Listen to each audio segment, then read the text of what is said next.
Hello दोस्तों। हम लोगों ने अपनी लास्ट क्लास में टाइप्स ऑफ ब्रिक्स के बारे में पढ़ लिया था और हम लोग आज पढ़ेंगे कंपोजिशन ऑफ ब्रिक्स। जो ब्रिक होता है तो उसका केमिकल कंपोजिशन क्या होता है, आज हमको ये पढ़ना है। तो देखते हैं। Mainly 6 components present in bricks. वैसे तो बहुत सारे सब्सटेंसेस होते हैं क्ले में जो काफ़ी इम्पोर्टेंट होते हैं ब्रिक की प्रॉपर्टीज़ के लिए, पर लेकिन जो मेन होते हैं वो 6 कंपोनेंट्स ही होते हैं। पहला है लाइम, दूसरा है सिलिका और तीसरा एल्यूमिना,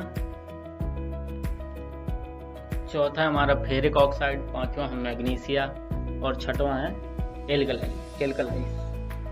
तो इनके जो परसेंटेज है वो यहाँ पर दिया गया है कि अगर हमको कोई गुड ब्रिक बनाना है तो उसमें केमिकल कंपोजिशन हमारा इतना होना चाहिए।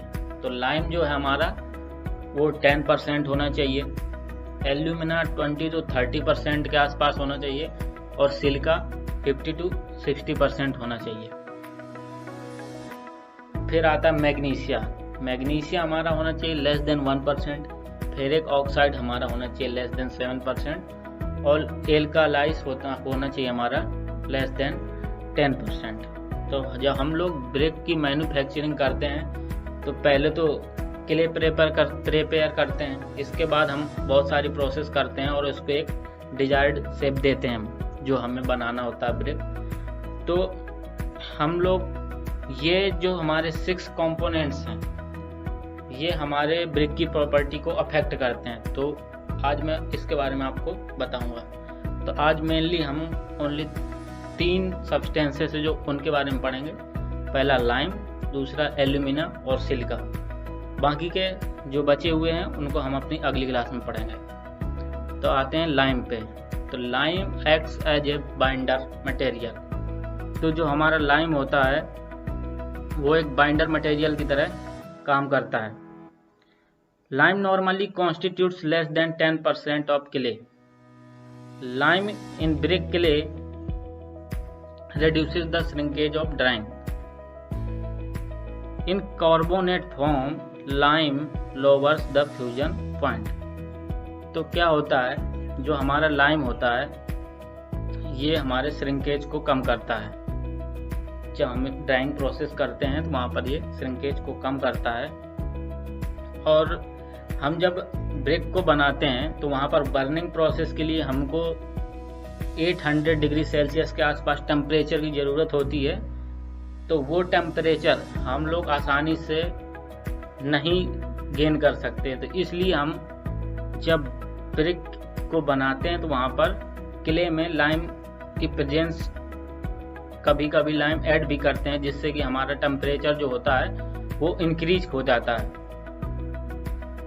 और क्या होता है, जब अगर बहुत ज़्यादा मात्रा में हम अगर लाइम उसमें मिला देते हैं तो टेम्परेचर बहुत ज़्यादा बढ़ जाएगा जिससे कि हमारा ब्रिक वो मेल्ट हो जाएगा और उसका शेप बिगड़ जाएगा।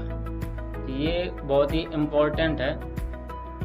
अब आता है हमारा अगला सब्सटेंस है वो है एल्यूमिना। तो जो हमारा एल्यूमिना है वो 20 to 30% होता है क्ले में। Alumina it imparts the property of plasticity of earth.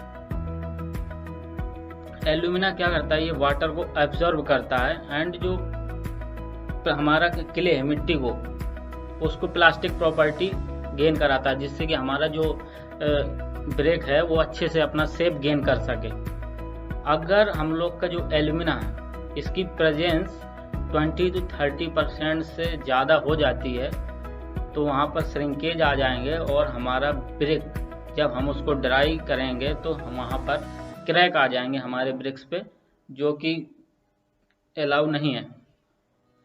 वो हमारा ब्रिक फिर 4th क्लास ब्रिक में पहुंच जाएगा, वो बेकार ब्रिक कहलाएगा हमारा अगर ऐसा कुछ होता है तो। और तीसरा है हमारा सिलिका। सिलिका जो होता है क्ले में 50 to 60% होता है। It enables the brick to retain its shape.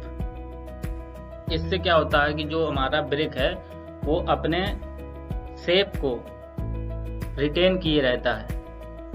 Prevent shrinkage और warping of bricks. Excess of silica makes brick brittle. तो क्या होता है, अगर हमारा सिलिका की परसेंटेज ज़्यादा हो जाती है तो हमारा जो ब्रिक होता है वो ब्रिटल हो जाता है।